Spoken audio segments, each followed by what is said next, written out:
This one, it wasn't supposed to be for shows or nothing like that, but it kind of fell into it. I wanted to drive my car every day. It wasn't supposed to be what it is. It was supposed to be a nice street car. Everybody calls me Ernie. They call me Ernie G. I'm in the Valley. I sell chrome. We do engraving, chrome, gold, and we modified special parts on flat metal. We laser cut metal and stuff like that. So, and we'll come up with different designs of custom names and stuff like that. Elementary, I used to buy the lowrider books, and I'll do for the yellow folders. I used to buy those and put tape, and then go home, go to school. The teacher will take them. I come back home. I had a book, so I'll do another folder with the book, with the new pages. So that's how I always thought one day I'm gonna build a car. 62s, I think, is my favorite year of Impalas. 59s, 58s, all that, I love them, but I love 62s more. I've been doing this for about 10 years. It all started with a friend asked me if I could chrome his car. And I went to some guy named Tejano, and we started polishing. Next thing you know, we started chroming. Then we found the Castañedas engraving, and we started doing business with him. So we created a team. And this is kind of the business card.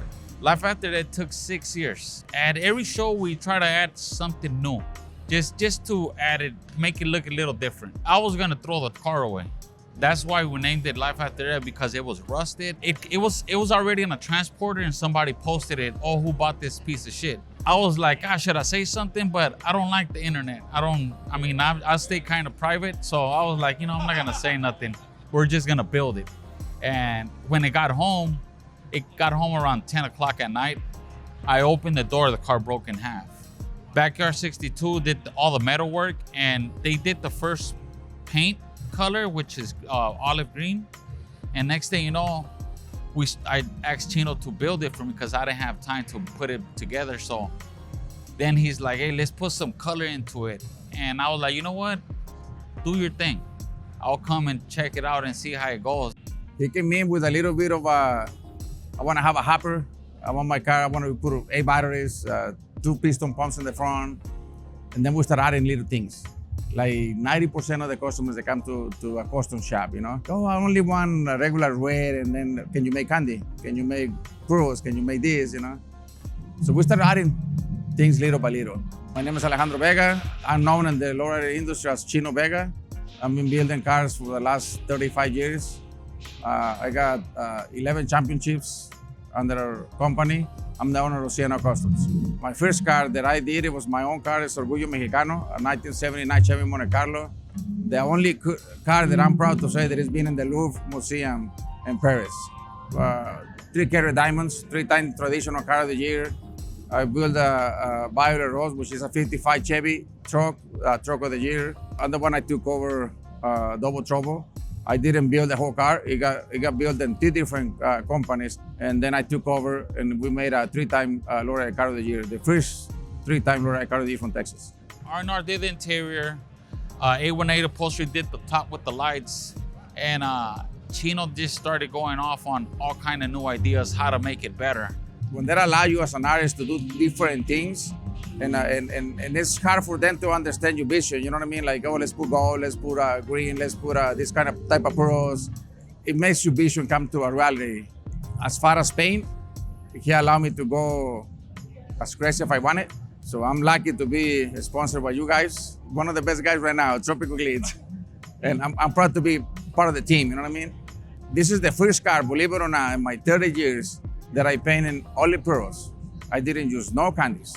It's all pearls, which makes it different and harder for an artist that I used to do all candies. Normally I make a panel, present it to the guy, and I'm like, hey, what do you think of this? And like most of the people that they don't really familiar with all the costume, like, look, this will look like this in your hood, and it's a piece of metal, and it's like, paint it. If we don't like it, we take it off. And we're like, go for it. So I started painting different things. Pinstriping was done by Leo.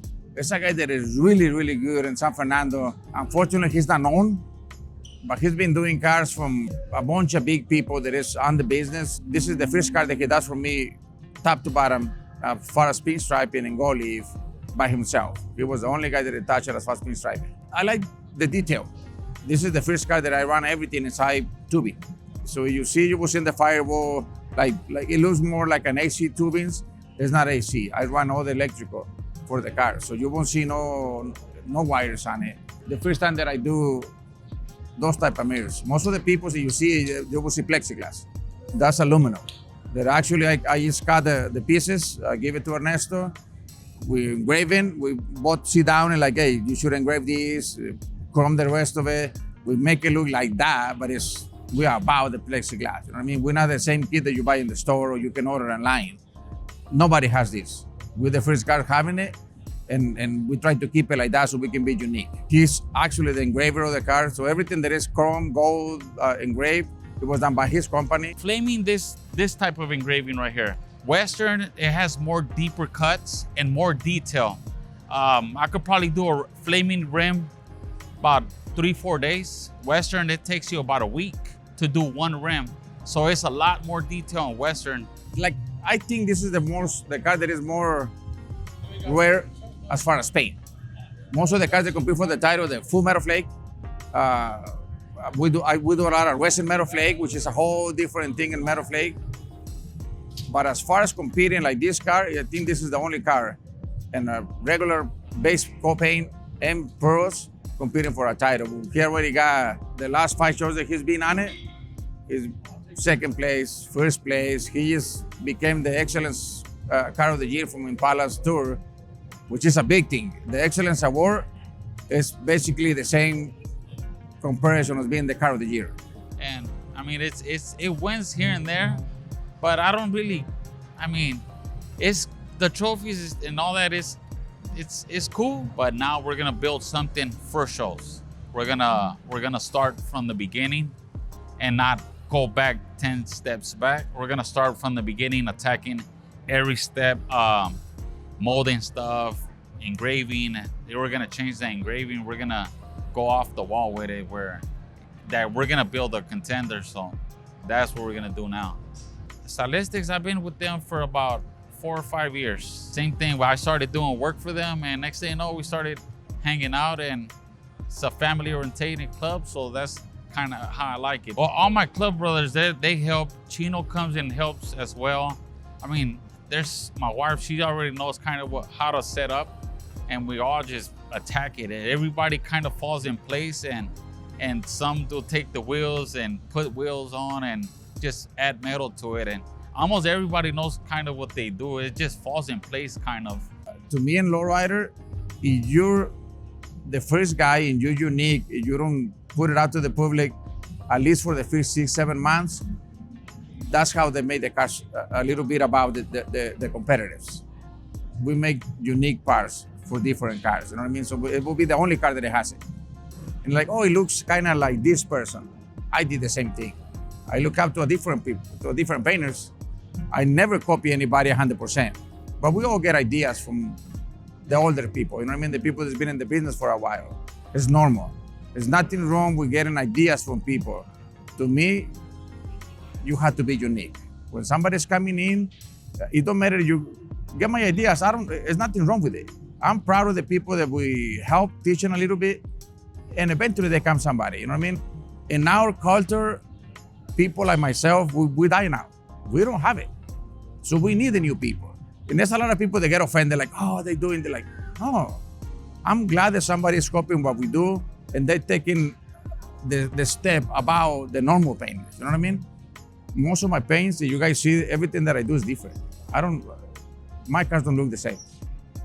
Everything that I do is a little bit different, you know what I mean? Because I think you have to be, even in your own self. If you start copying your own things, to me, you die now as an artist.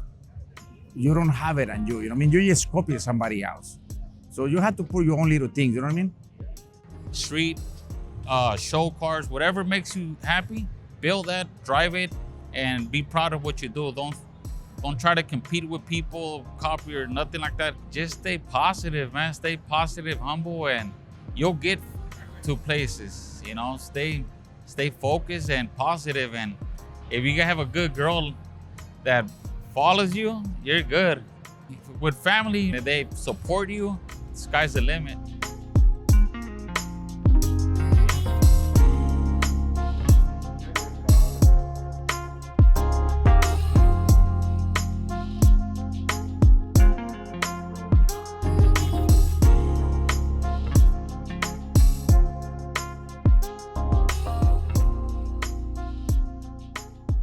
maiden day, baby.